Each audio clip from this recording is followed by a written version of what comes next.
Cela dit, le français oral finit par être influencé par le français écrit. Et ça, c'est fâcheux. C'est-à-dire que nous ne prononçons pas correctement la langue française. Quand je dis prononcer, je n'entends pas prononcer ce qui est écrit. Je dis, nous ne parlons pas correctement la langue française. J'ai déjà montré le cas du cogito. On dit je pense, alors qu'on devrait dire je pens, et on ne prononce pas le S final. Et si en plus on rajoute le E, alors là c'est de la folie. Parce que ce E, on va nous dire, ah oui, mais on prononce le E parce que c'est écrit avec un... Mais encore, c'est l'oral qui détermine l'écrit et pas l'écrit qui détermine l'oral. Bon.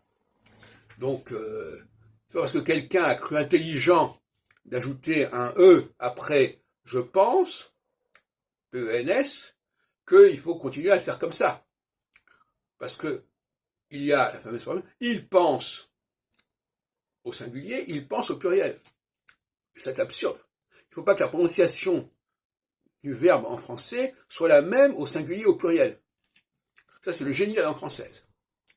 Donc, si je dis par exemple, il tient, T-I-E-N-T, ils tiennent, on voit bien la différence.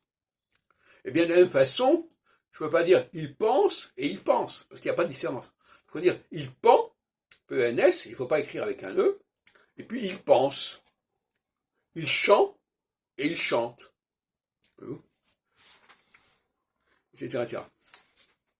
Et d'ailleurs, on voit que on vient de dire chant, le chant c'est aussi un nom. Hein. Donc, de toute façon, le mot chant, c'est pas moi qui l'ai inventé. Il existe, mais il n'existe pas dans la conjugation du verbe chanter.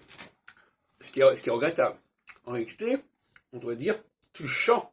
Je chante, tu chantes, il chante. Nous chantons, vous chantez, il chante. Voilà comme il faut parler. Je pends, tu pends, il pend. Nous pensons, vous pensez, il pense. Bon. Donc là, vous voyez qu'il y a un problème parce que c'est l'oralité qui a fini par s'aligner sur l'écrit. Alors que c'est l'écrit qui va s'aligner sur l'oral.